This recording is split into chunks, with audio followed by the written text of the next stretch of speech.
This is one of those momentous shows where you look in the mirror and you say to yourself, where were you when?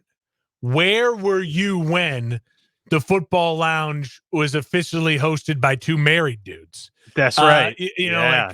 We were just young pups a couple years ago who were out there in the world when this show started. Now we are mature men of the world with the rings to prove it. It's a ring show. It's a ring show. That's right. It's a ring That's show, right, baby. Welcome to the ring show. It's really it's like a whole new. It's just like episode 1 of the football lounge. It's a whole new lounge. It's a relaunch of the lounge, a re-lounge, if you will. Yes, we had to get rid of all of the strippers in the lounge. Now we started with all gone. So many strippers were in the lounge, and now it's nothing but men. We read the New York Times, we smoke pipes, and we do our shopping at Sam's Club where we get 89-cent sodas. That's right. There you go. I love it. And get that Kohl's cash ready.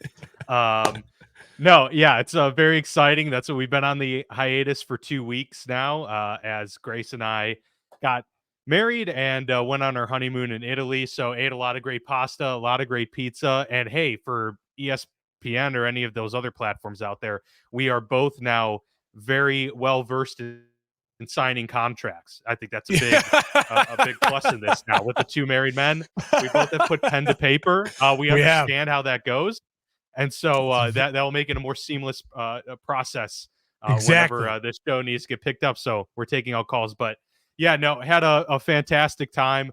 Was happy to have you out here for the wedding. Great weather, good times, good food, and then Italy was just fantastic. We did. I will say about the wedding, and it was an amazing night. But there were really, in hockey, they do like the 3. What do they do? Like after the game, like the 3 stars of the game. 3 stars, yeah. And is it the one with the 3 stars is the best, right? That's correct. Yeah. So first star of the game was Lolita Vasco. She was living. I mean, this woman is meant to be a mom at a wedding. Your mom is meant to be a wedding mom. That's right. She got all her ducklings in a row. She's got all her family. She's got her kids. She's just managing everything. She was a star. She looked amazing. Second star of the game, obviously the beautiful bride. Grace looked amazing. It was obviously a very emotional day for many reasons for her, and she just was an absolute celebrity. Knocked it out of the park. And she looked amazing. You're such a lucky guy. She was gracious as ever and amazing. But honestly, this thing that deserved the 3 stars the most, Greenville, South Carolina. Yeah, you guys, buddy. My wife and I left there just going to ourselves like, wait a minute. How are we, this one of those where you're like, I have FOMO. Like I am missing the Saturday morning farmers market already.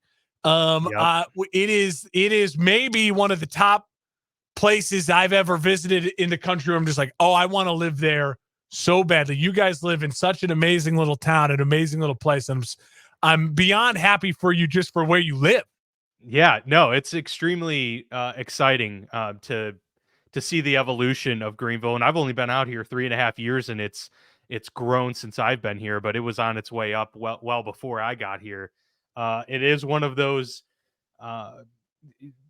cities that it's not a large city. It's, Charlotte's nearby, and obviously that takes the cake in this portion of the Southeast. But Greenville has a lot to offer, a lot of culture here, and there's a lot of that really Main cool Street downtown area was like nothing I've seen in a town that size in my life. It was incredible. My wife and I were blown away.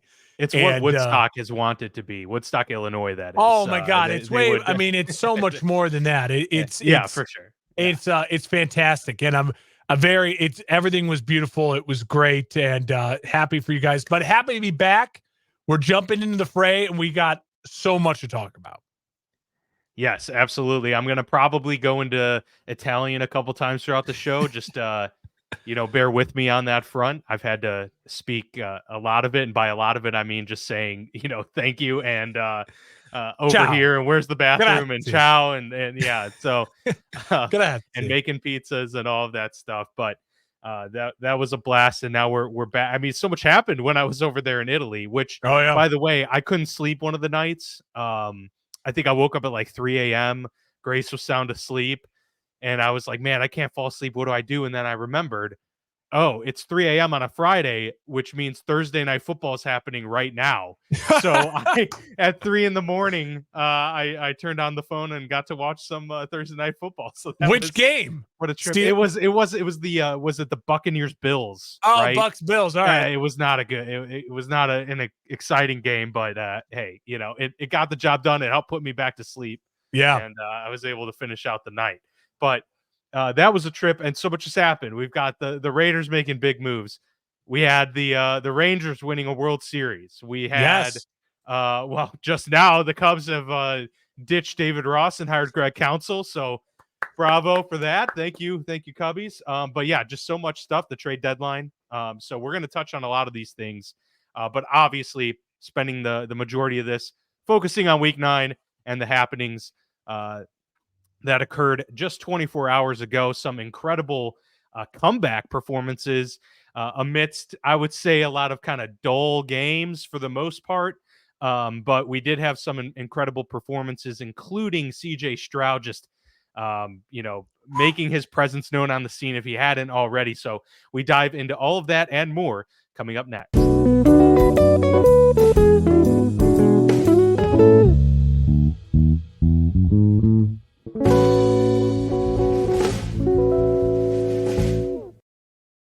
For frequency's sake has you covered on all things sports. From the squared circle to the hardwood and the gridiron to the speedway, we've got something for everyone. Walk down the aisle with the boys from Cards Subject to Change every Sunday as they take a deep dive into everything pro wrestling. Need your gambling fix? We've got you there. Enter Pit Row with Rod Villagomez and Fast Money as we win the checkered flag with NASCAR, Xfinity, and truck race winners and props. Football more your style? Explore the waters of NFL DFS with DFS Deep Dive with Brian Craighead and Jordan Kernan each week. More into the science portion of the game? We've got a double dose of action there. The Professor John Bush and Dennis Michelson take you into their science lab and dissect your week in the data lab. Want an analytical take? Nick Gurl and the team at Gridiron AI come to you each week with The Lab. Need to know who to start last minute? The network's flagship show, For Fantasy's Sake, is here in a pinch. The fellas come to you live every football Sunday from 10 to 11:30 Central with the week's best DFS, gambling, and lineup advice. And wrap up your Sundays with Joe Winkle and Nick Brinks as they come to you live with educated ignorance looking at all the day's action. Can't get enough of Joe? He comes to you 3 times a week. Not enough football on Sunday? Not a problem. Kick your feet up at lunch on Monday and slip on into the football lounge with Mark and Dan while they look at the week that was in news, notes, and more. For frequency's sake, you know what we mean. All right, we are back for some Week 9 shenanigans, getting ready for the Super Bowl plane update that's going to be coming up later on in the show. It's been a couple weeks now since Mark officially launched the Super Bowl plane for this season, so we're going to get the second iteration with some. It's not updates, crowded. Mark. It's not. No. We've thinned out a little bit, which there means is the that no one had to check their luggage. Yeah, there are haves and have-nots in the NFL. That's for sure. There are, so that's a good call. I almost titled the show for this week "The Haves and the Have-Nots" because we are starting to see some teams move in completely opposite directions and start to establish themselves ahead of the pack. Of course, the San Francisco 49ers were one of those teams on a bye. We'll get to that later, but that was a team that was starting to trend downward coming into this week, and then so Seattle had an opportunity. You had other teams, the Chiefs with a chance to, kind of bounce back quickly off of a loss. And, the Bills with an opportunity to put their, stamp on the AFC East over the Bengals. So a lot of big momentum shifts on the table this past week, Mark. And we'll start with the Thursday night game as we always do and kind of rifle through these.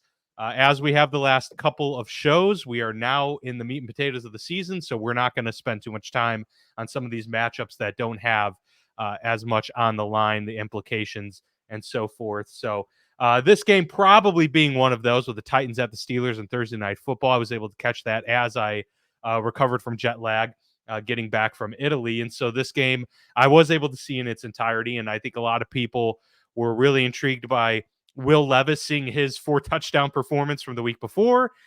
how he would fare facing the Steelers defense. And while the Steelers came out with the 2016 win, Mark, I did think Will Levis was overall impressive in this game. He made a lot of throws off platform, and you'll have to forgive me. I forget who mentioned this on one of the shows that I was watching or whatever. But when you try and compare these two quarterbacks together, Will Levis is a guy that can rely on his arm skills and talent to overcome mechanics, whereas Kenny Pickett, I think it's pretty safe to say at this point now, we were about 20 game sample size, that he is a quarterback that if he's off platform, if he's not able to have his footing right and his mechanics sound, he doesn't have the arm talent necessarily to overcome that and make the throws that we've seen Will Levis do. And so while the Titans lost, my biggest takeaway outside of the Steelers still somehow managing to pull the rabbit out of the hat in the fourth quarter was that Will Levis is the dude. And I feel confident just 2 games in that he's going to get plenty of runway here over the next year to really prove himself, because he's shown some special already. The most important thing the Titans can do for the remainder of the season, in my opinion, is to start Will Levis. Let him go through these growing pains for the rest of this year and figure out who you can pair with him, build around him. He's already creating a great relationship with Hopkins. Remember, they signed Hopkins to a 3-year deal. So, that is really, really important. And Levis is so much, as a young player, reminding me of Jay Cutler. And what we know with that is when you have a guy like that, where you have a ton of talent, one of the most important things you do with a guy like that is set a really strong culture. Vrabel can do that. And then you surround him with people who will take advantage of his explosive playness. When Jay was at his best is when he had Brandon Marshall, just big plays, throw it up, that type of receiver. Hopkins is like that. Creating that relationship with the young receiver Burks will be important in that realm as well. And letting him go through the growing pains. On a short week on the road, right? It was at Pittsburgh. Yep. He had a chance to win the game late. And Pittsburgh's really great defense, a top 5 defense, made him pay with a bad interception late. Let him learn, let him go. There is no point in going back to Ryan Tannehill at this point in time. He has shown he deserves the snaps. He deserves the growing pains. On the flip side, for your Steelers, it is crazy. They are literally doing something we have never seen in our lifetimes of football. They are winning games in a way that hasn't been done in the NFL since the 40s, where they are being outperformed. They're still in a negative, I think, point differential and have a winning record. It's impressive. And what I will say, not just that, they should be, they were saying, based on like the yards and the overall points, 0-8 this year. And they're somehow 5-3. And again, Mike Tomlin is a wizard. I mean, we know that about him.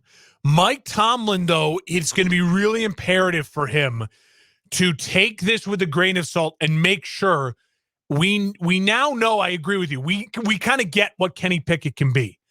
Kenny Pickett can be a guy who can be really successful in this league if you build an offense that supports him the way that the Dolphins have done with Tua, the way the Vikings did with Kirk Cousins, the way that the Niners are doing with Brock Purdy. He's in that category, which is like Jared Goff with the Lions. It's a successful category. It's the majority of good starting quarterbacks in the league are in that category. Dak Prescott with the Cowboys. But the Pittsburgh Steelers, the one thing that worries you, and I'm sure you feel this way too as a fan, but as just an outsider, is do they have the offensive mindset and the ability to build an offense like that? Because the Steelers are just so stuck in their ways, and if it's working and we're winning games, we're just going to build with defense. Kenny needs a system. He's got players. He's got talent. Freiermuth, Deontay Johnson, Pickens. That's a great starting block. An okay offensive line. They need help on the offensive line. But he needs a system to thrive in, and not just plays and players. So that's what I'd be working towards building if I was the Pittsburgh Steelers, while also, hey, win games how you can win them right now. You're not paying Kenny anything. Yep. Spend money on that defense. Go out and get a couple elite offensive linemen, and go out and get a offensive coordinator that wants to build a system, because that's what Kenny Pickett needs. Absolutely. Yeah, no, that's a huge part in his growth and development over the next couple years in his career, because as we've heard many pundits say, the Steelers are not going to be moving off of Kenny Pickett at least through his rookie contract, and that Yeah. probably that 5th-year option too. So yeah, you got to start to do. I mean, I will say them changing things up with Matt Canada, putting him on the sidelines for the first time in his career. He called plays from the booth his entire career in college and in the pros. Um, and maybe it is a coincidence. He called the best game that I think we've seen him call, at least at the professional level. And maybe there is something to that, having the ability to communicate with your young quarterback on the sidelines outside of that 20-second window that you're allowed to talk to them in their helmet. I think that's a big advantage, obviously, right there on the field in the moment. And then, just to kind of put a bow on it, because you tweeted at me during the game, or maybe right as it ended, is this sustainable? Right. Yeah. And, I jokingly put the John Candy gif with the, oh, sure. But obviously it's not. And that's where it's concerning, is that, they are 5-3. That's a great spot to be. If you told me this is how they've been playing offensively all season long, I would take 5-3 all day. So with the Green Bay on tap next week, they still have to play the Colts. They get the Seahawks, who are looking a lot of winnable games, worse and worse. So there is a lot of opportunity here still to get to 10-7 this season. And so, and right now, all the teams in the AFC North, Mark, are in the playoffs, which is crazy. Crazy. It's crazy. They are the most competitive division right now in football. So the Steelers just need to keep staying above water, and we'll see what happens next week as they take on Green Bay, if they can kind of start to stack here with the other teams, especially Cincinnati, breathing down their necks. So we'll get to Sunday now. First game in Frankfurt, Germany. First regular season game over there in Germany in NFL history. The Dolphins at the Chiefs, which was very highly touted game coming into this, the most anticipated one of the weekend slate. The Chiefs edge Miami 21-14 in this game. A lot more low scoring than I think most of us would have thought. But it did feel that the Chiefs really did kind of have a stranglehold on this one, especially in the second half, despite it being so close. It was one of those games where you felt comfortable in that second half with how the Chiefs were playing defense. And obviously, what was it? The fumble recovery touchdown completely flipped the script. And kind of from there, it was difficult for Miami to find any footing. But that just goes to show that Kansas City can win in a lot of different ways, because their defense was, pretty dominant there in the fourth quarter, especially. But Kansas City, 21 points in the first half, and they didn't score in the second half, but they were so dominant defensively that they were able to kind of, keep the Dolphins at bay. And if Kansas City gets up on you, it feels like it's over, even if it's not. Yeah, I will say this. I'm stealing this from Trey Wingo. He tweeted this out. Trey Wingo, remember him? I do. This indeed. I think this is a really valid point that he made, and that's why I wanted to share it with our listeners. He says the Chiefs' offense is broken. They scored only 14 points that game. Remember, the other came off the scoop and score. Yeah. They've scored under 24 points 6 times this season. One of the times they scored over 24 points was putting up 1 million points on the Bears in front of Taylor Swift. So take that with what you will. So really, in 7 of their games, they've been offensively just challenged. Yeah, now that's true. But their defense is so good, it hasn't mattered. They're still the number 1 seed in the AFC. So, yeah, I mean, if I'm a Chiefs fan this morning, I'm very thankful this game played out the way it is. They are the first team to win overseas this season while having less time in that country. Mike McDaniel got the Dolphins there early in the week. I think they were there Monday. Chiefs didn't get there till Thursday late. They only had one walkthrough on Friday, and then they played that game. So this Chiefs team has been just kind of like towing that line all season long. And I still think the most important thing for this Chiefs team to do is to set a wide receiver rotation. Like, they're throwing out like 6-7 guys, and I just think they need to clean it up. It needs to be Rice. Can't figure out who to. Yeah, it needs to be Rice, Valdez-Scantling, Mecole Hardman, and then one other guy. And it's like, that's it. And we're done. Like the Sky Moore, Looney, like all these things that just not working. Tooney, excuse me. They're just not, it's just not working. So just figure out that rotation, build that chemistry, and roll with it. That they need. Now they still have a bye week coming on up. So I think I'm not panicking yet, but the Chiefs just don't feel still like 100%. And maybe you can on the flip side, say that's a good thing because they're winning games. They're not 100%. But eventually it's like, when are they going to figure this out? And should I be concerned, especially when you see what the offense is like, the Bengals coming alive, the Ravens are a juggernaut right now, and Lamar's not even playing great because they're just running the ball down people's throats. So that's got to be a little bit of a concern. For Miami, it's a simple thing with Miami. They got to show us they can beat one good team. If they can beat one good team, then I'll start to believe in them as a chance to really compete for a Super Bowl. But right now, they are stuck in that they will make the playoffs. They might even win a playoff game, but they're not a real threat until they show us they could beat at least one good team. Yeah, that's interesting because I didn't even put that together and realize that all of their wins have come against teams Miami, that are under 500 this year. Yeah, here's the thing on Miami. This was Barstool Sports that tweeted this out as soon as the game ended. The 2023 Dolphins are 6-0 versus teams with losing records, 0-3 versus teams with winning records. So as simple as that. So, and then if you look at who they have coming up, the Jets have winning record. The Titans have a winning record. The Cowboys, the Ravens, the Bills. Like that's got 5 games up here. They have a chance to put some real wins together to show us, hey, they are for real. But the Titans don't have a winning record. I don't know what I'm talking about. But as of right now, they are. I mean, they are the Vikings of last year. They're going to make the playoffs, but I don't trust them in the playoffs as of right now. Yeah, they're a strange team to kind of figure out because they have looked so on point and so good in a lot of their games. And I mean, kudos to them. They played the Chiefs within 7 points. It shows that if this was a playoff matchup, that they would, be able to go toe to toe with them. And they did with the Bills earlier this season as well.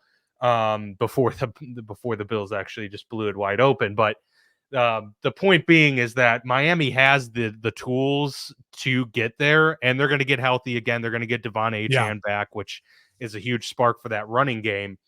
But, now it looks like Hill might be a little bit banged up, and Waddle got hurt in the game. So this is a team, and we mentioned this at the beginning of the season. If one domino falls, like they don't have the depth there to overcome injuries. So they're going to have to stay healthy the rest of the year. And that's a big if for any team. But right now that's kind of just, they're 6-3 and they need to start putting it together soon because of the schedule that's coming up. The Vikings go on the road at the Falcons, and what a strange set of circumstances here. The Josh Dobbs game. What an incredible moment for him. He gets traded from Arizona. We'll talk about that. To try and help salvage the Viking season after they lose Kirk Cousins for the year.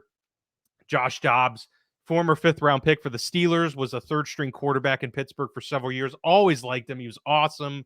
Just never obviously would break through. He's like a rocket scientist. There. He is a rocket scientist, in fact. So smart cat, and gets to Minnesota with a day before the game or 2 days before the game. Goes through a couple walkthroughs, learns some of the plays. But they say, hey, we're going to start Jaron Hall, the rookie, and he was playing he's going to be the dude. And he was playing fine, and then he gets hurt. And so Josh Dobbs has to go in with not even knowing his teammates' names, and he comes in and engineers an incredible comeback late in this game, just on point. He's clearly got the leadership quality, and it's not unlike what we've seen from Taylor Heineke providing sparks. Yeah, he was obviously on the other sidelines in this game. Josh Dobbs just has a little bit of that leadership and that X factor that can pull out some of these wins. So huge victory for them. And as you mentioned, with the NFC North being in the state it's in, I mean, this is a big win for the Vikings because they're 5-4, and the way that, the Lions are on a bye this week, so they didn't have to worry about, keeping pace with the Lions. They're now kind of right in lockstep there. And they have a legit chance now in a bad division.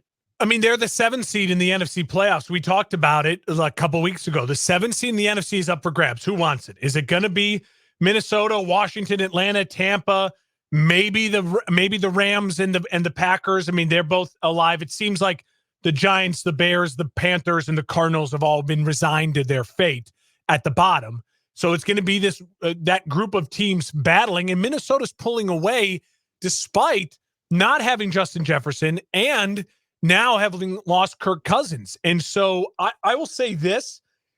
I still believe Minnesota, the smartest thing they can do is, as soon as Josh Dobbs loses a game for them, go back to Jaren Hall when he's healthy, because that kid's got a little bit of spark. BYU, 5th rounder, mobile kid. I'd like to see him play. I'd like to see him play, because the Vikings, obviously, no matter what happens, if they make the playoffs or not, their goal is to be the quarterback of the future, to develop with your wide receivers. And you may be playing yourself out of a position to draft the quarterback in the top 10, but you have assets. You might be able to trade up, like you know what I mean? Or who knows, maybe a Michael Penix falls to you late in the mid first round, something like that. So you got to do all your scouting on that. But I would say, if I was the Vikings, I'd want to see what Jaren Hall has to offer, because Dobbs is not the guy Dobbs is the guy you might want to start your year with next year if you draft a Michael Penix, you know what I mean, in the first round, but not necessarily go all in. But the Vikings are in the driver's seat, and they should be. They're the best of that teams right now. The Washington, Atlanta, Tampa, Green Bay, Rams. They're the best overall team, best coach. Kevin O'Connell, great job. For Atlanta, on the flip side, listen, Arthur Smith, I like Arthur Smith. And I think Arthur Smith, he's got a tough gig, because Atlanta is very much stuck in that we have talent, but we don't have the quarterback. We have the scheme, but we don't have all the pieces on defense. But dude, I mean, he is taking a beating from his fan base. Where's the Bijan Robinson carries? Where is Kyle Pitts in this offense? Bijan is not getting touches at all. And if it's because he's not ready, not playing, well, then you got to play him and show that to your fan base, because you want to save your job and not protect your GM. If the GM made the wrong pick and the kid's not good and not ready to play, or whatever it may be, I don't know. But it's just weird in Atlanta right now. And they've already announced Taylor Heineke's the starter going forward for the next week.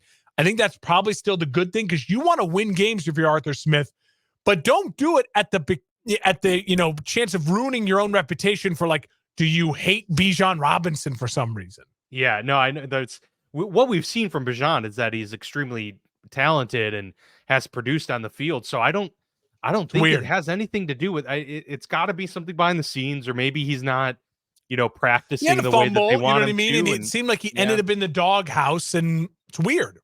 Yeah, it is a little bit strange. I think I disagree with the Vikings take, because I think if you have an opportunity to win the division, you still have to try and go do that. And with that being in view, Josh Dobbs clearly gives you the best chance to do that.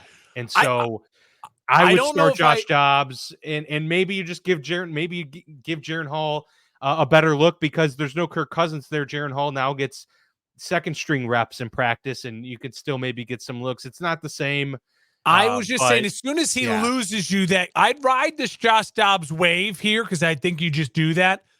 But I mean, Jaren Hall was interesting. He was interesting at the start of that game, and he's mobile and he's young. But maybe you're right. Maybe they don't feel like they need to get that look, like they know he's not a quarterback of the future anyways. If they go 1-2 and the Lions win the next 3 or something like that, then maybe you could talk about, like, okay, let's start Jaren Hall the rest of the way. He'll still get 6 games. You could get a good sample size out of that. But I think right now, while the opportunity is there, you got to seize it. Cardinals get shut out on the road after trading Josh Dobbs. They're now 1-8 on the season. The Browns had Clayton Tune. Yeah, Deshaun Watson came back after several weeks of dealing with that shoulder injury, and he looked pretty good in this game. But it was, of course, yet again Cleveland's defense that stole the show. Was it 4 turnovers? I believe they forced of Clayton Tune in this game, and they are opportunistic. They get after it, and at the end of the day, it was that defense that really stole the show. So, 2 interceptions of Clayton Tune. They also picked up a fumble as well. So it's one of those situations where the Browns are kind of like the Steelers in a way that their defense is so dominant and their offense really hasn't put it together and figured it out. Yeah. So they're both right in that wheelhouse, right? The Browns are 5-3; they're staying afloat. Steelers are 5-3, staying afloat, and the Bengals are right there at 5-3 as well. But yeah, I mean, big win for Cleveland to get a shutout win, to get maybe a little bit more confidence going for Deshaun, because that's something that he needed. That they really needed him to have like a convincing performance out there, probably his best in a Browns uniform so far.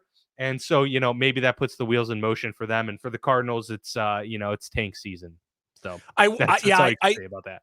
Yeah, exactly right. Great win for Cleveland. Like, disaster was on the horizon if Cleveland lost this game and Deshaun looked bad. So they avoided the disaster, and getting a win is huge, because you can justify, hey, we blew out a team we're supposed to blow out at home. Like, all those, like, they checked the boxes in the win. So that's great. I will say Cleveland's defense is just disgusting. Myles Garrett is so good. He's so much fun to watch. I mean, he is just an absolute different human being. He is built different. When they picked him number 1 overall versus like picking Baker Mayfield number 1 overall, they got it right with Myles Garrett. You pick the dude that doesn't look like any other dude, right? Like, that's what a number 1 overall pick is supposed to be. And like, Baker's the exact opposite of like that. For the Cardinals, I will say they're in an interesting spot. They have the number 1 overall pick right now. But at this point in time, as an organization, Kyler Murray's going to be ready to go within the next week or two. I think Kyler's going to come back, and I think they just have to play him. Like, you have to, as an organization, play him when he's healthy and he's ready. So it'll be very much Kyler and Justin Fields trying to win as many games as they can to save their jobs in their teams. Meanwhile, this kind of weird battle for the number 1 overall pick. Now the Giants are going to be in tank mode. So this tank race is going to get very interesting. The Panthers are trash, but the Bears have that pick anyway. So Kyler, the best thing he can do is the same thing that the Justin Fields. They're in the same boat, Kyler and Justin Fields. You've got to put up good games, good numbers, and win games for your team to try and A, keep your job in your city, or B, make yourself the desired QB to trade for the Atlantas, for the Vikings, for the teams that will win enough games but need a quarterback of the future. Think about Kyler Murray in Atlanta. That's really interesting. Think about Justin Fields in Minnesota. That's really interesting if it falls that way. I'm not saying it should or it would, but those are the storylines. Think about Justin Fields in Seattle. Like, those are the storylines you want to start creating if you're Justin Fields and you're Kyler Murray. Like, hey, we're going to win a lot of games. We want to be a starting quarterback and have a chance in this league. You're going to have to start doing that down the stretch here, and maybe even staying with your team's the best thing you can do. Yeah. And who's to say that the Cardinals won't just take Marvin Harrison Jr. first overall and stick with Kyler and get themselves if Kyler plays well, consensus number 1 receiver. It's the same thing the Bears fans are saying. If the Bears if Fields comes back and wins games, and yet the Panthers end up with the number 1 pick, maybe you just take Marvin Harrison Jr. with the number 1 overall pick, and you trade the other pick, and you build around Fields. Exactly. The Packers get a much-needed win, snapping their 3-game streak. 20-3 over the Rams. The Rams were without Matthew Stafford. Of course, it was Brett Rippon, the nephew of Mark Rippon, who had that great Super Bowl run with Washington back in the 90s. But Jordan Love had 1 touchdown. He didn't make any, costly mistakes. They were able to get Aaron Jones going on the ground a little bit in this game. Christian Watson, there were a couple missed opportunities there in the receiving core from Jordan. Just the connection still not working great. But, this was something that the Packers probably also wanted to get for Jordan Love as well. Just one of those at-home convincing wins that kind of gets that confidence back up. But they're 3-5. They're not making a run at this division. So really, it's just about building that confidence of Jordan Love and seeing what they can get moving forward with him. And meanwhile, the Rams are now 3-6, Mark. they're in a kind of troubling spot as well because they just couldn't afford Matt Stafford getting hurt. And this time it was it was a thumb injury now, right? So it's just more problems Brutal popping for the up, Rams. unfortunately. Yeah. Because the Rams very much, if you watch this game, I mean, they were the better team for stretches, but offensively, they could not be consistent. So I truly believe this was a moment, if, just that injury happened, the worst time for the Rams and Stafford to get a very winnable game for them. The Packers are not good. I mean, they're just not. Offensively, it's ugly to watch. It's painful. I will give them credit. It felt like they said, you know what? We're going to hand the ball off a ton, and we're going to try to just chunk this out against a team that we should beat. And then Jordan Love made, like he does, plays in the second half. He's just terrible in the first half, but he made some plays late in the game. He settled in. Packers fans got to be realistic, and they're in a troubling spot. The Packers feel a little bit like New England, where it's like you say to yourself, our quarterback, it feels like it's not necessarily all their fault, but it also feels like the writing's on the wall. We've seen what Super Bowl level quarterbacking is for so long, and what we're seeing now is just not it. It's just not it. And Jordan Love feels to me a lot more along the lines of like, he feels less than Kenny Pickett. You know what I mean? And he even feels less than Bryce Young and some of these guys who, and like Tua, where it's like, oh no, if they have the system, he doesn't feel like he has any pop at all. Like just zero pop at all. Yeah. Now I've kind of likened him to EJ Manuel from Bills teams like a long time ago. Just like a very, below average starting quarterback with some, like big arm capabilities and a little bit of mobility there. But at the end of the day, like we've said before, I mean, this is year one as a starter, but this is year 4 in the NFL. So, or year 3 in the NFL. No, year 4. He's Joe Burrow. It is year 4. So, I mean, there's been a lot of time to get the mental aspect of the game intact. And that's, a lot of times the biggest thing to overcome. But also just the pop. Like there's no wow. There's no boom. Wow. I mean, CJ Stroud, 5 touchdowns that we'll talk about. I mean, like that's boom. Wow. Holy smokes. Yeah. And at least for Kenny Pickett, you can say he's pulled off some incredible fourth quarter comebacks. Mr. Fourth quarter comeback. And they're winning games. Jordan Love has a lot of work to do down the stretch to bolster the confidence for them to say, you know what, we're going to pick up the 5th-year option. We're going to roll with it, and we'll see a full offseason of confidence building and more building around him. But otherwise, the Packers might be one of those sneaky teams in that veteran quarterback market where they might say, Kyler Murray, you know what I mean? Get him a dynamic quarterback if they want to go down that route or something like that.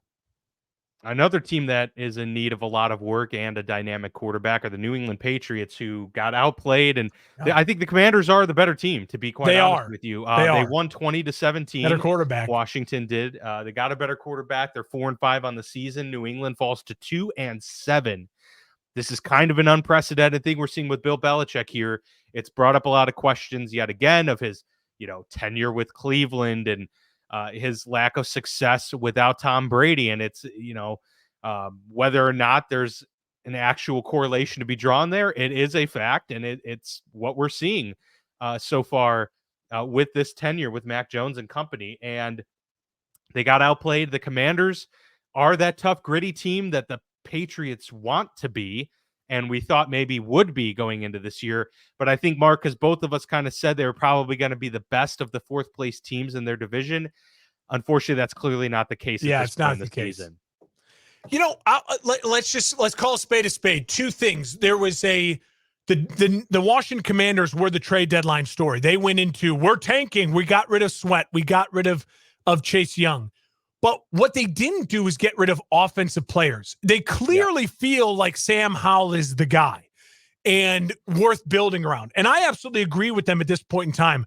I'm shocked. I mean, I predicted them to be a bad team this year, and they've been anything but like like bad. They have been hovering above the pathetic.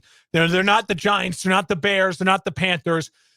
And a win like this, separating them from New England even, you feel good if you're a Commanders fan in the sense that you have some really nice pieces. It's just unsure of what the organization should do. At this moment in time, to me, it feels like they should move on from Ron Rivera. They should advance Bieniemy to the head coach. And now they should use some draft capital to bolster that offense and go all in on Sam Howell, offensive skill guys, and build the defense on the fly. As far as the future, it looks like for Washington. That's what I feel like. And this win, to me, aids in that. Like, Bieniemy is clearly added and is building confidence with Howell, and Howell is playing at a very nice level, and you see some pop with Sam Howell. For the New England Patriots, they're the Green Bay Packers right now. They're just stuck. It feels like they don't know which way is up. They don't know which way to go. They don't have a lot of skill around their guys. They don't have a lot of A players that you're like, boom, that's a game-changing player on either side of the ball.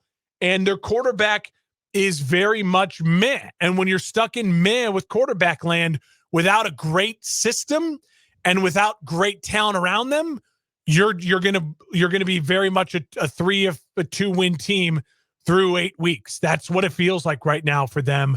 And they're looking up at a great quarterback in Josh Allen, a quarterback in a great system in Tua, and a team in the Jets that have a true identity and some real A players.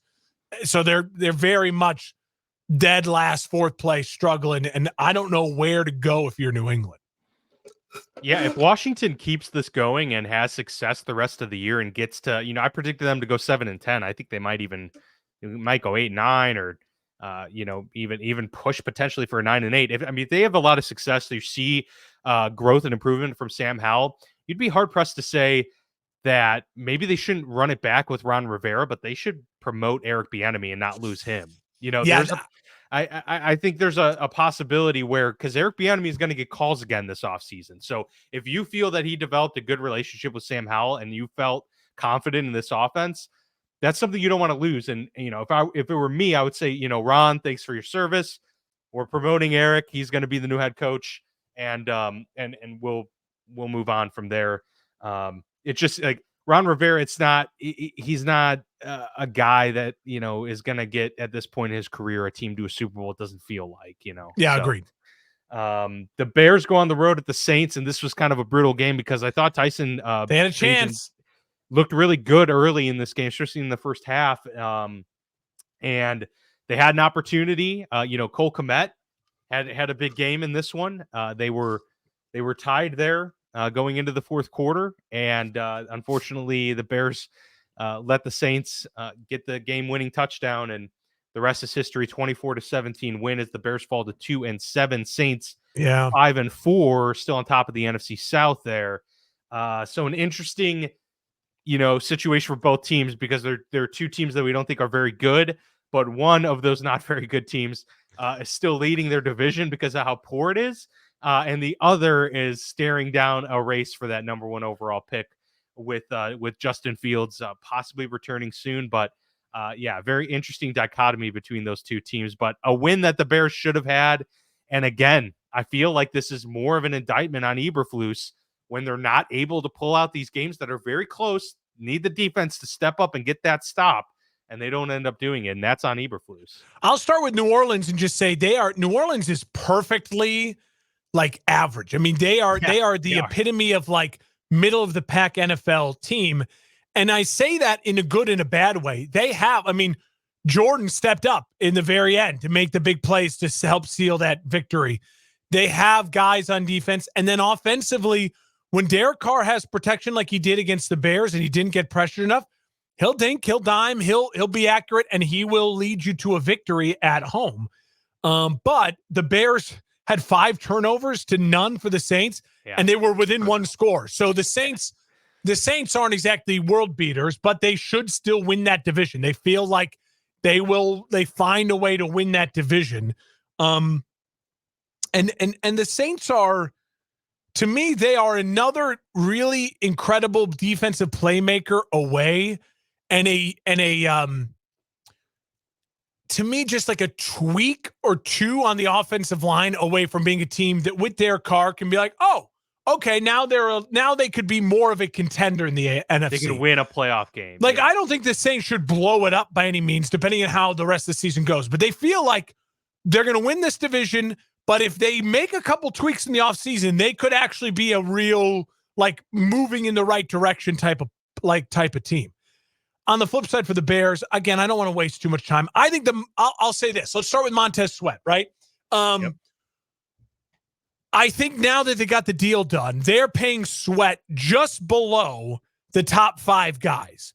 And I think Sweat is and belongs in that category of just below the top 5 guys. He's a very, very good player. I think he is a B-plus player. He is a guy. What do I always say about the Bears? You need more A and B players. Like that's how you win in the NFL. Like, you need A and B players. I don't love trading a second-round pick, but the Bears see the writing on the wall. Like, you have 2 top 10 picks, you had a second rounder, and then you have some thirds and fourths. If you can say to what Ryan Poles did is he looked in the mirror and said, I can add a guaranteed B-plus player in his prime, and I have then the rights to lock him up to a deal, and this is what you got to pay edge rushers, and they didn't significantly overpay. It's not like you paid him more than Joey Bosa. No, you're paying him just below those guys.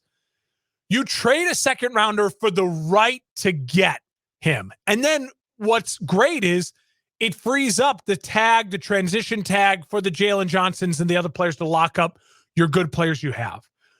So that is great. And it also allows the Bears to say on draft day, hey, we can take a wide receiver and an offensive lineman with our top 10 picks because we got Montez Sweat, right?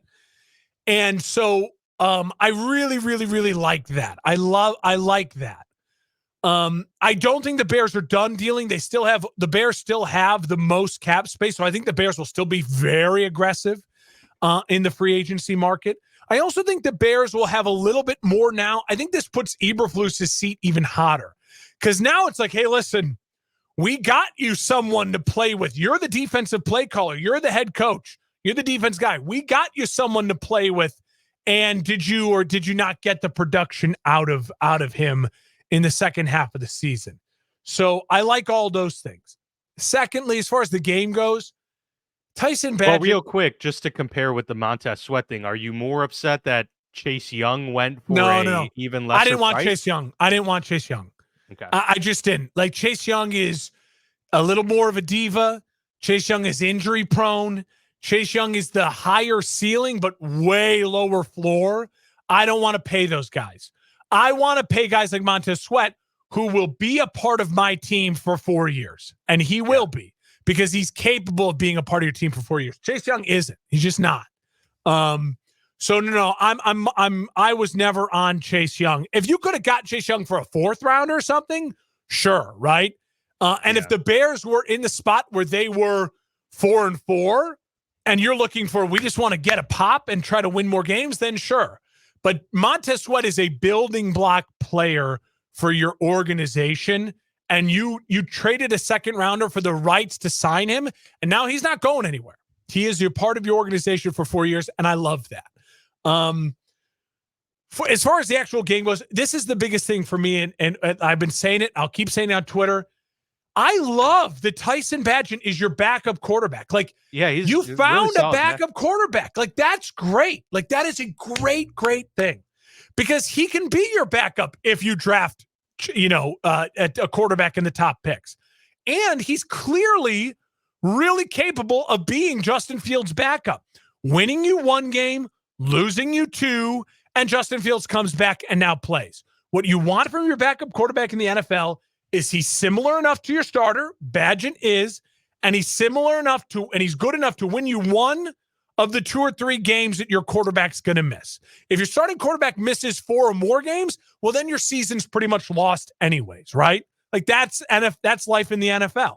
So Badgett is a solid, perfect backup quarterback that you don't have to pay literally anything for, and I love that you found him. And I think you pair him with Justin Fields as the backup to Justin Fields as long as he's there, or the backup to whoever else you draft as long as that kid's there. So I'm happy about that, but it is time to play Justin Fields as soon as he's healthy to play. He's got to play. It's Justin Fields' team. And so that's where I stand on all of that. I'm still with you. I'm out on Eberflus. I've been out on Eberflus since about week 3. I'm ready for a new coaching staff. I would love personally a Ben Johnson or a Jim Harbaugh with Justin Fields. That's where I still stand. And using the top picks to draft top players or to trade to get more picks and not draft a quarterback. That's where I'm at. But that's life as a Bears fan. It's just on Twitter, it's a nightmare right now. Yeah. It is pretty brutal and unfortunate all the same, but Justin Fields should be back sooner rather than later, and we can get that ball rolling once again. The Seahawks came into this game against Baltimore 5-2. Oh. They're 5-3 now after a brutal loss. They looked really bad, and Baltimore looked really good in this game. 37-3 was the final there for Lamar Jackson and company. While he didn't get a touchdown through the air or anything like that, he looked very competent and capable. The run game was really good. They started to get other people involved, like OBJ. Mark Andrews had a big game, so they're starting to put things together as a unit and finding out that they can win in a multitude of ways, which is something that you need to have in the NFL if you want to be able to make it all the way to the Super Bowl. They are now being talked about as the top contender. They're 7-2. They're in the 2 seed. They're right there behind Kansas City, so an opportunity is there for Baltimore to keep getting better, and they're a game and a half in the lead for the AFC North, so they need to keep winning to maintain this confidence and to stay afloat there in the division. But I certainly think that they're the second best team in the AFC right now, and there's a lot to be said for that. They're finding ways, and Keaton Mitchell, their rookie running back, showed a lot of sparks, so maybe he's the guy now moving forward after J.K. Dobbins got hurt yet again going into the season. But yeah, for Seattle, I think it's time to start worrying. We haven't seen at all this season the Geno Smith that we saw last year, but we're like, okay, that's all right. They have Kenneth Walker. They still have, guy playmakers, and Geno's not going to kill you. But to be able to only put up 3 points, yes, Baltimore's got a really good defense, but the entire offense looked completely out of sync. No run game whatsoever for Seattle in this one. And I am starting to get concerned. The last couple of weeks I missed, obviously, of football. I didn't get to see all of the football, but it does appear that the Seahawks are starting to trend in a negative direction, even among some wins. Yeah, I wouldn't panic too much on Seattle because, again, our expectations of Seattle this year were borderline playoffs, and I think right now they're still very much alive for that 6-7 seed. Yeah, they are. And what I will say about Seattle is I agree with you. The Geno, we're just at the point with Geno now where it's like, all right, this team has talent. Walker, those 3 receivers, that defense is improving. And now it's just like, okay, it's time for Seattle. It was fun while it lasted. Yeah. It's time for Seattle to really get serious about what are we doing at quarterback, whether that is Kirk Cousins next year, whether that's, getting aggressive for a rookie, a guy who's, maybe his team's moving on from like a Kyler or a Justin Fields, whatever that might be, or maybe it's a rookie, because you now have a lot of pieces, and now you got to find someone who's a little bit more consistently dynamic at quarterback. For the Baltimore Ravens, I mean, what else is there to say? They are a juggernaut right now. They are playing the best football right now in the NFL, and Lamar is not even having to play it at an MVP level. That defense is nasty. It's just vicious. And that run game is coming alive. That offensive line is very, very good. Mark Andrews is very, very good. And I will just say this. If the Baltimore Ravens are not playing in the AFC North, they're going to be hard to beat. The AFC North is eating itself alive, and all these teams can beat each other. But when if you think about it too, we've talked about how dominant these defenses are. The 3 best defenses in the league are in the AFC North. And Cincinnati's defense is also a good defense. They're good. They're good. Comparatively, they're not. Yeah. So I'll say this. I mean, yeah, we'll get to the Super Bowl plane here towards it coming on up here, but the Ravens are very, very legit.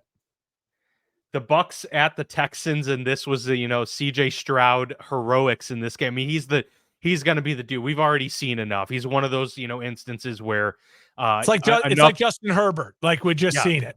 Just saw enough performances with Splash, and week after week he's been bucking the trend of the quarterbacks who throw 35 plus times a game as a rookie are not going to have success. Well, he's the opposite. He's a guy that can throw 40 times a game and still somehow get it done. He had 470 yards passing, a rookie record in the NFL in this game, 5 touchdowns as well.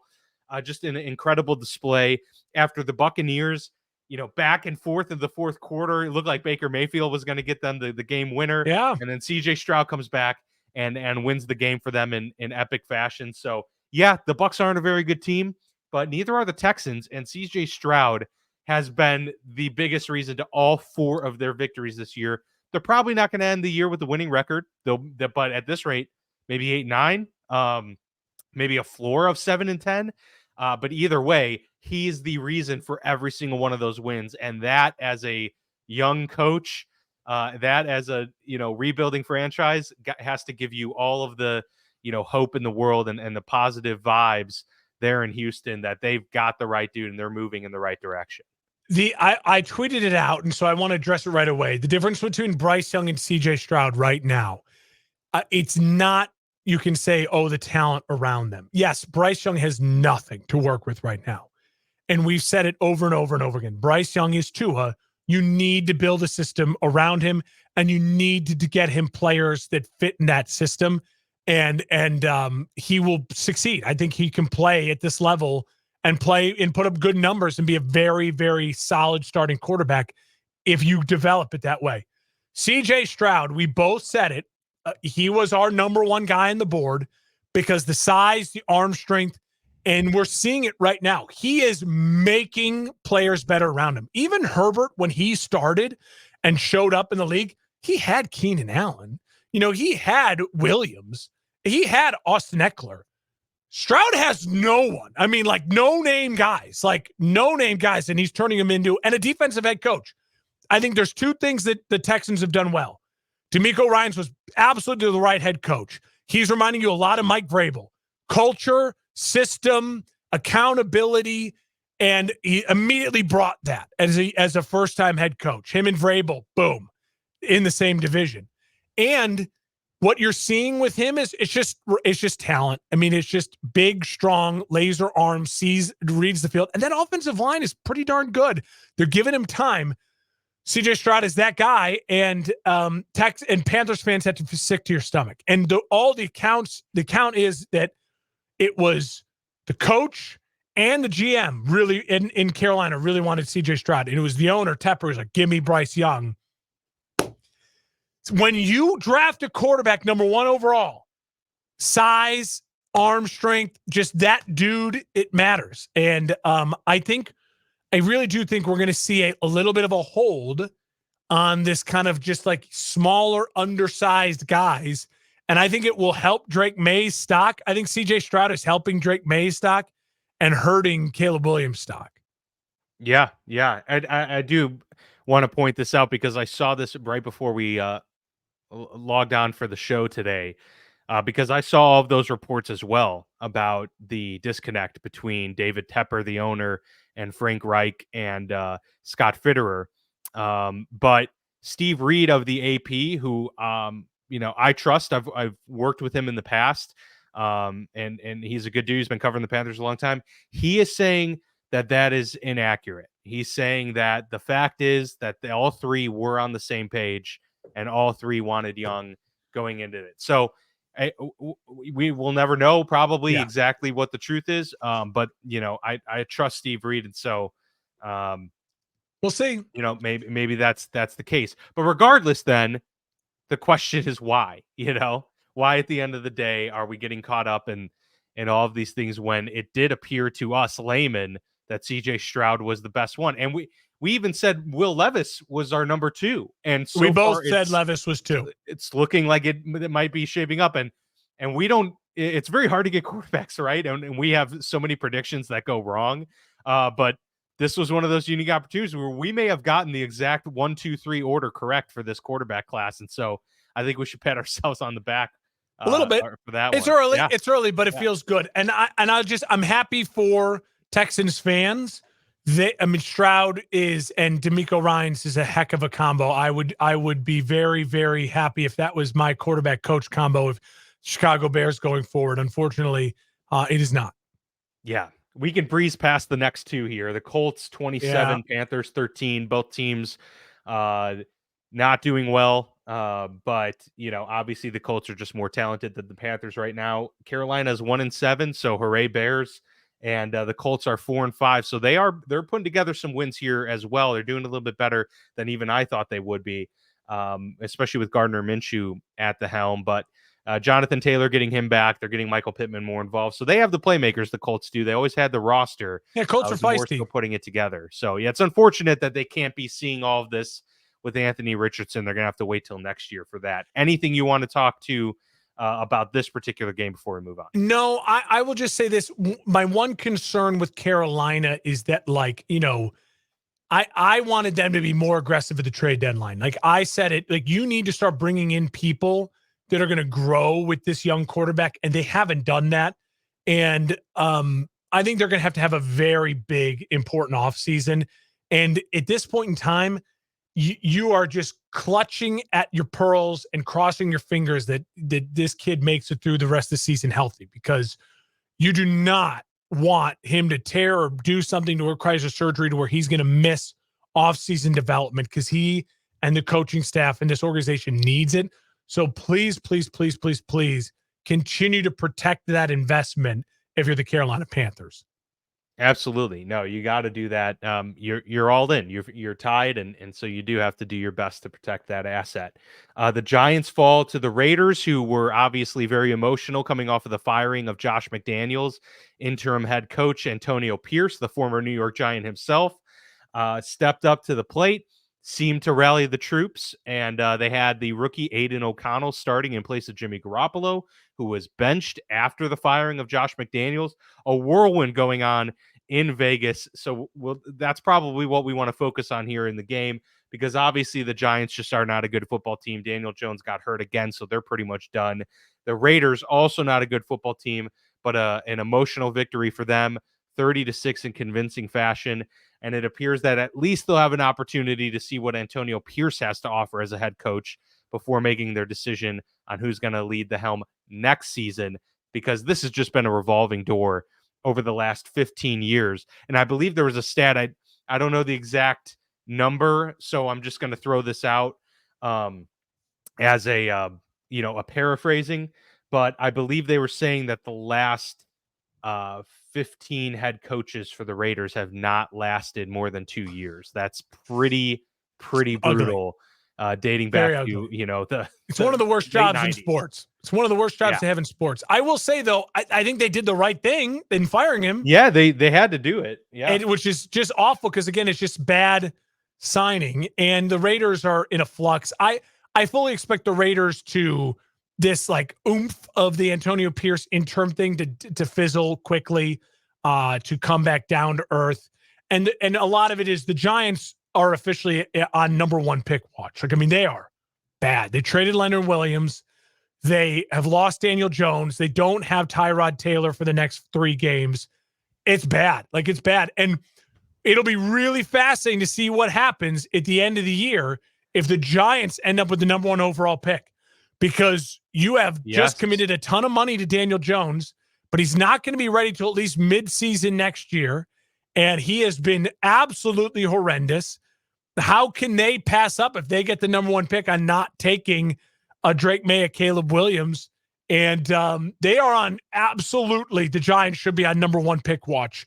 And their fans, if I was a Giants fan, I would be rooting for the tank.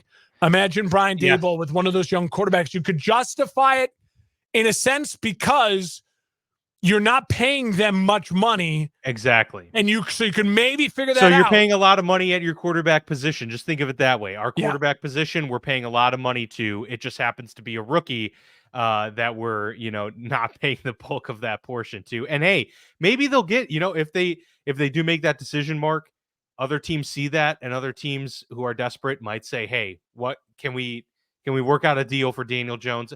Maybe the Giants eat half the contract and give up Daniel Jones We'll see. and save a little bit of money there. I just say the Giants are officially they're bad. Like they're officially bad. like with the Bears Yeah. and the Panthers. Like it is now officially number one pick watch for them. The last time a Raiders head coach, Mark, lasted over 3 seasons was Art Shell, who went from 89 to 94. So 1994 was the last time they had a head coach that lasted more than 3 seasons. That's hard to do. It's one of the worst. That's really hard to sports. do, especially when they had, John Gruden in the early years when they were good. He didn't even last 3 years with them that first go around. So that's and you know what, brutal. Antonio Pierce and those guys, like they're gonna get the job because they just can't. He cannot afford to pay anyone. Like he just can't do it. Yeah. No, absolutely. All right. The Cowboys at the Eagles. This was another highly anticipated game. One we expected the Eagles to win, I think, both of us. But it was a little bit closer. I'll give the Cowboys credit for that. They did battle hard. But at the end of the day, it ended up being the Eagles that get the victory. They proved to 8-1. And just like the Chiefs we were talking about, right?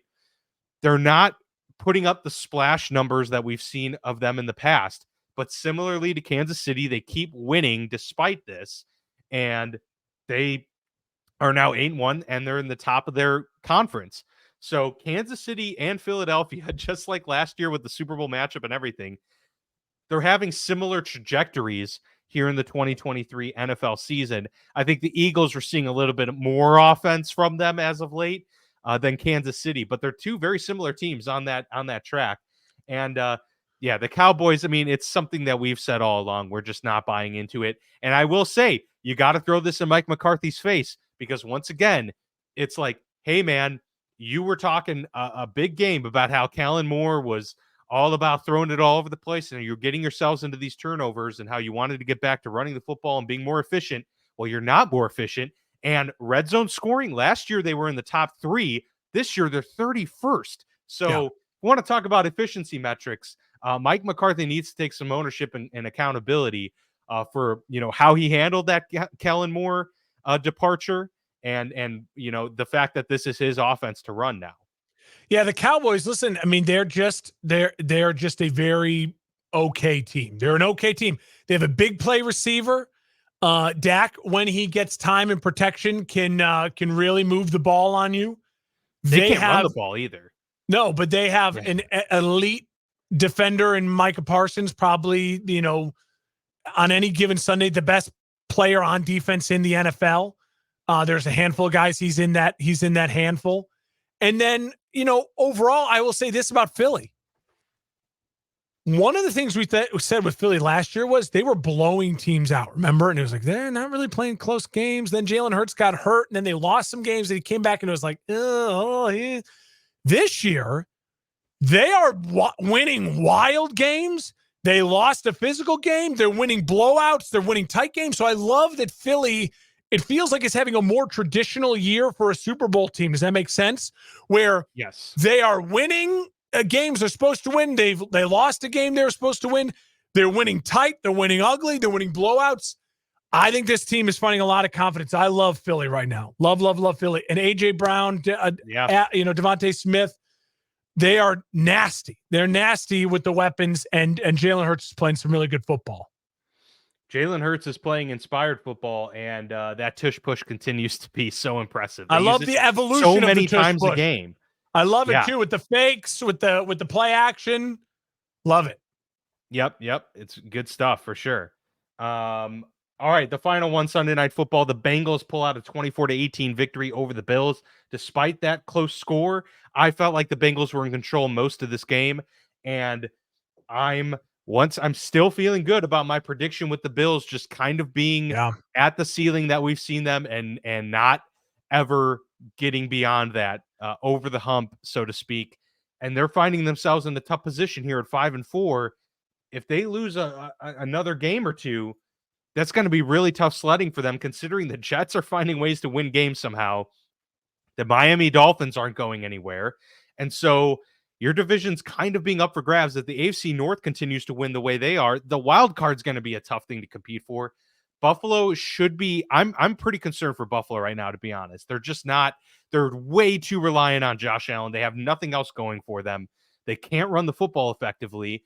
And unless the script works well for them, I don't trust them really from behind by No. more than a touchdown behind. I feel like it's over for Buffalo. If they're behind 10, yikes. Yeah, Which is it's crazy just because difficult. Gabe Davis and Diggs are both big play receivers. Yeah, But they you're are. right in the sense that Buffalo feels like they just call plays. They don't have a system, a formula, an identity. It's just calling plays. And now that their defense is banged up so badly, now I do like that they got Rasul Douglas. I like that they were aggressive. They got a corner. They'll work him in. Problem is Buffalo. I think it was who was it? Someone on ESPN. Buffalo wants to play, and this is true. They want to play zone coverage, but I'm sorry, when you have to play man and they're beat up, like Joe Burrow picks apart zone coverage. Patrick Mahomes picks apart zone coverage, and they don't have they're not healthy enough to play man to man against some of those great teams. So they're just at a loss, even though they have a really solid defense when healthy. They're at a loss in some of those moments. They need to have an offensive identity. They really do. And I think there's a lot of good that can come of this for Buffalo in the long term, that they might have to move on from their head coach. And if you are a Ben Johnson, if you are a Jim Harbaugh, one of the top contending coaching candidates, Buffalo is going to be extremely attractive. Winnable division with Josh Allen and those weapons, extremely, extremely attractive. I will add, I think that's where you could start having those conversations. The seat is definitely warm, if not hot, for Sean McDermott right now. I will add, for the Bengals, to me right now, they have to be looked at as in the big three of the AFC. I know their record might not show it, but again, they are, over the last 4 weeks, they're playing as good a football as anyone. They're great. Yeah. And Joe Burrow's playing the best quarterback. Yeah. Joe Burrow has been the best quarterback in the NFL the last 3 weeks, and that's dangerous because the Bengals are the team that we can all confidently say anywhere, anytime, anyone, they'll put up a fight and they will show up. And that's Joey Cool, that's Joey B, and they're fun to watch right now. They are really, really fun to watch. Things are clicking for them. I just don't know if they have the elite defense that the Chiefs and the Ravens do right now, but it may not matter because right now they have the guy playing best quarterback in the league. I will pose this question to you before we get to the Super Bowl plane. The Buffalo Bills currently are the 9 seed. They're behind the New York Jets, who are the 8 seed. If you were a betting man right now, like, does Buffalo get there by the end of the season? Keeping in mind that the rest of their they do have some easy games here, but then I do think they get there because Eagles, Chiefs. I do think they get there because I think even though they have tougher games, I still think you're going to see some leveling out of the competition around them. I don't worry as much about the Browns. I don't worry as much about the Steelers. I think there's some coming back to earth for the teams ahead of them, the Jets, versus Josh Allen is still, I'm going to rely on Josh Allen to get me there. The problem will be if they make it as a wild card team, the future of their ceiling is not high right now for Buffalo. It's just not. Josh Allen is their ceiling, and Josh Allen is a guy that needs a system. He's a guy that needs to design. Watch the scripted plays for the first drive. They were amazing. The Bills came out, touchdown. We thought this was going to be 34-33 shootout, but then it fell apart for them because they don't have a system beyond that, and that is a huge problem for the coaching staff of the Buffalo Bills. It is. And, it's tough to have that sobering thought about Sean McDermott because he's been so good. But at the same time, it feels like if you're not getting over it, you have to be able to move on and call a spade when it gets to that point. All right, drum roll for the Super Bowl plane. Introducing the newest edition here of Football Lounge Airways as we are Well, we've already taken off. I don't know where we're at. You can We're kind of give us leaving. the coordinates here. Yeah, we're leaving Philadelphia for a quick stop over in Pittsburgh. Okay, just a Okay, very quick good. transfer. So first class, again, if you're new to the football play, to the Super Bowl plane to the football lounge, first class is these are the only teams I believe that can actually win the Super Bowl today. Those are it. Ravens, Chiefs, and Eagles. That's it. I mean, it's as simple as that. As of today, from what we've seen from resumes, quarterback play coaching, if you're going to bet for a team to win a Super Bowl, those are the only three teams I'd put money on. Whoa, Business class. A business class. These are teams that absolutely can make a championship game. They can maybe make a Super Bowl even, but could they win a Super Bowl? As of right now, no. There's enough of a flaw they can't win a Super Bowl. For the Bengals, it's the defense. For the Jaguars, it's the youth, and it's just the inconsistency of the offensive line. And for the Lions, it is I just don't know if they can overcome all of that bad juju in 1 year. Could they make a Super Bowl? It's possible because the NFC is so weak beyond the Eagles. But could they win a Super Bowl against any of those teams of first class? No, it's just no. That's interesting that the Lions are there. I might take some objection with that, but we'll get to your economy class list and then we can discuss. Well, again, the business classes, they got to make it to an NFC championship. They got to make it to a championship game or further. And right now I have more confidence in the Lions than any other team in the NFC beyond, except for the Eagles. And then, of course, economy is these are teams that will make the playoffs, in my opinion, and they could even win a game or two, but their absolute ceiling is the championship game. And even most likely, I don't see them necessarily in a championship game.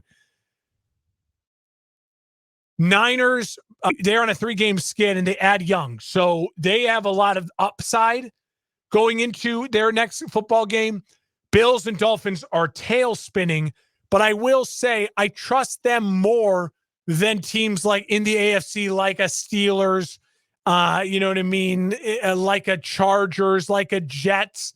They have a leg up on those teams because of quarterback for the Bills and because of system and coaching for the Dolphins. Yeah, overall, I don't have an objection to the teams listed on no this plane. Other teams in the NFC should be on the plane.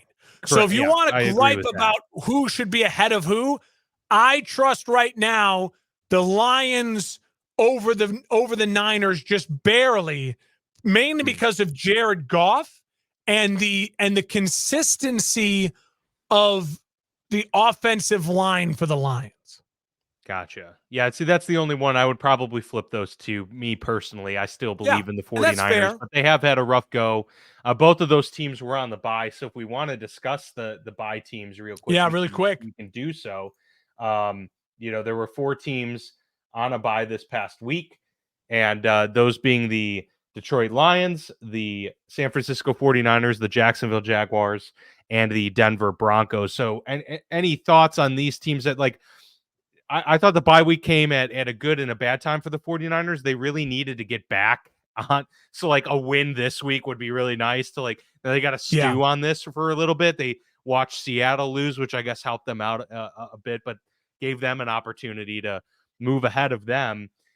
Detroit watches the Vikings make a comeback win, and that's kind of sticks in your craw. So, but both these teams, the Lions and the 49ers, have an opportunity to not only get healthy, but come back and get wins and still stake their claim atop their divisions, especially because of, the lack of quality competition in those divisions. So I think those are big takeaways for those two teams. The Jaguars, they a bye week to not just get healthy, but really another week to maybe try and figure out how we're going to spark this offense, because we haven't, overall, I've been a little disappointed in what we've seen from Trevor Lawrence this year. Agreed. But again, they're winning games. So it's you can't be that disappointed. And he's very talented still.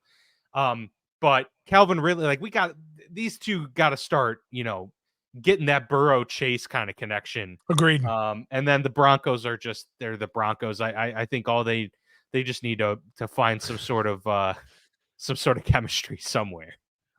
I will say for each team, like, quickly, the Broncos, I think it came at the right time for them. They got to win. It's like now fly back under the radar. No one's trashing on you anytime soon. Can you focus in and come out with a tighter game plan, feel more comfortable and kind of push in the second half of the season? For the Jaguars, absolutely. It's a time for that offense to regroup and to say, hey, what do we need to do to get on the page to be a little more explosive so we can score with the Baltimores, with the Cincinnatis, with the Chiefs of the world here as we're trying to compete with. For the Lions, I think the bye it came at a really good time. They had some nagging injuries, get really healthy.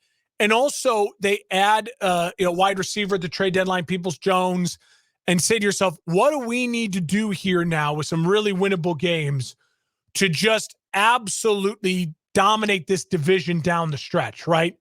Take care of our division down the stretch, and I think they absolutely will. For the Niners, I think the bye came at a perfect time.